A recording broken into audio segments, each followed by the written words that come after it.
How to categorize images in WordPress. Quick and easy. Hey guys, welcome back to the YouTube channel. Today we will be taking a look at how you can categorize images in WordPress. So let's get into it.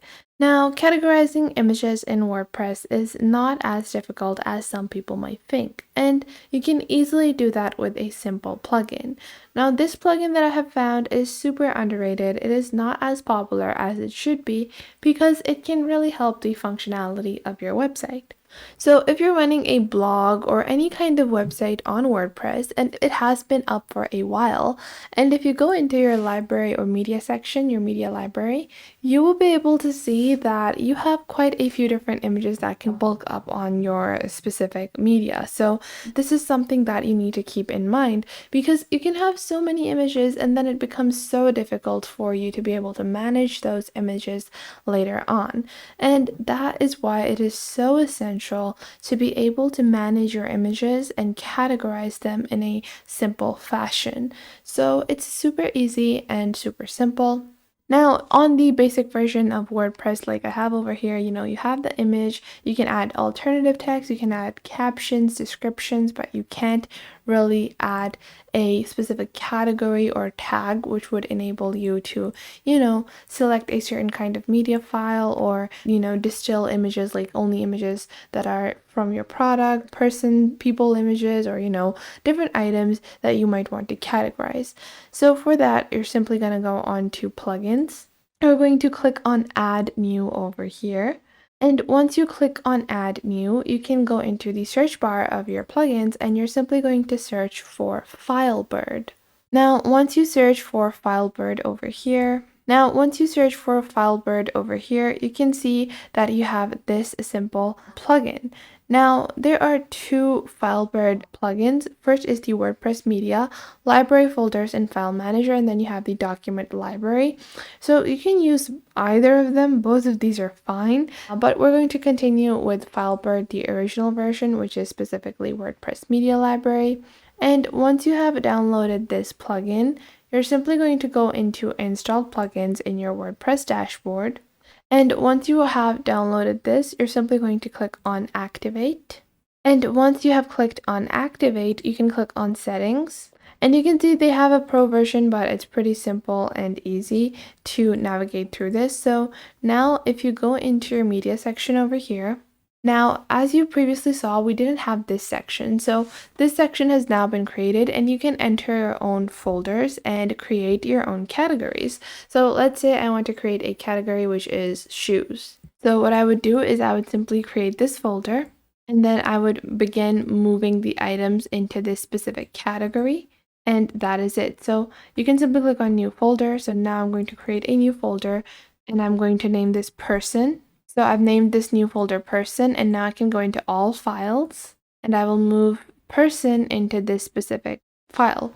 And in this way, you can see in uncategorized, the items will be removed from uncategorized, and any of the items that are, you haven't put them in a specific folder, they will show up in the uncategorized folder. And then below that, you will have all the folder categorizations that you have created. And if you want to take a look at all of the files that you have present, you can simply click on all files. And this is so simple. Plus, if you click on the top over here, you can click on settings to choose a default folder. So I want the all files folder to be the default whenever I open my media, and then I can go into any specific category. Plus, you also have bulk selection options. So this is just a sample website, only has a couple of images. But if you have hundreds and hundreds and thousands of images, even because a website can really rack up quite a few different images, then you can easily click on the bulk select options to have bulk edits made to your website media library. So it is so simple and so easy. Now, FileBird also has some specific settings that you can customize. So you can choose if each user has their own folders. So this will enable you to create, categorize items based on each individual admin. Then you also have a folder counter. So if you want to count files in each folder, then you have the different versions. So you have the Dropbox version, the Windows 11 version as well.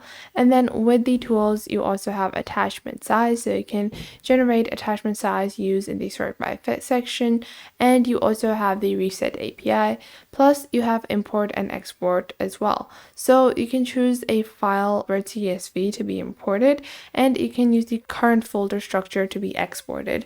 So let's say you created like a bunch of different categorizations, and now you want to use those same categorizations on a new WordPress website that you're building. So you can take the entire structure. So you don't have to actually create the folders from scratch on your new website. You can use the same categorization on the new website as well. And that is why it is such a simple plugin and it's easy to use. Plus, it costs absolutely nothing and you can remain organized on your WordPress media library. Now, other than this basic plugin, there are some other plugins that I do recommend to you guys.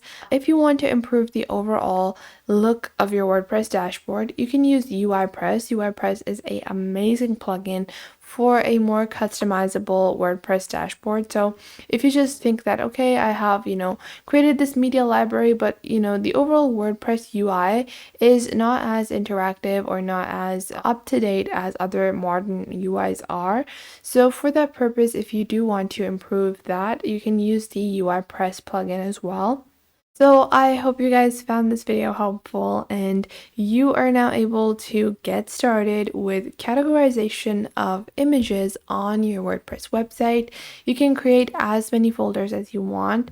So I can just simply click on new folder, and you can add as many as you want and you can choose how you want to display these. So these will be sorted in a ascending manner. Then you can also choose descending manners and custom sorting if you go for the pro versions, but I feel like the pro version is really not that useful, or it really doesn't serve a purpose. I think that the basic free version is going to be very good or more than enough for everyone that is looking to categorize images.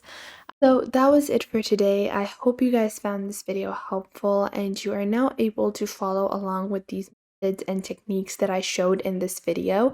And if you found them helpful, make sure to share them with someone you might think that may need these. Share them with your friends, with your family, with your cousins, and share them with any business partners that you might have. And it might help you guys a lot to know all of these techniques and to follow along. And if you enjoyed this video, I would recommend that you please leave a like. And if you have any questions regarding this video, regarding any other video, or regarding any social platform, then you can definitely ask me in the comments down below. And I will try to answer as soon as possible because that is the point of our YouTube channel. I want to show you guys on how to glide through these platforms and how to easily navigate and fulfill the purposes that you want to do with these social platforms. And if you have any details that you might want to know, any suggestions, any improvements that you think that I could add on to these videos, then please do leave them in the comment box down below and I will make future videos according to those.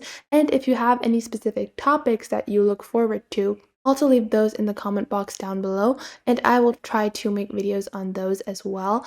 And make sure to subscribe to our YouTube channel and check out other videos. And if you feel like some other video might be helpful to someone else, make sure to share our videos with your friends and family as well. And if you find that there is something missing, I will try to figure out a way to integrate more accurate content according to your needs onto the channel. So make sure to tell me if you find anything missing. So that was it for today. Make sure to leave a like and subscribe to the YouTube channel and I will catch you guys in the next video.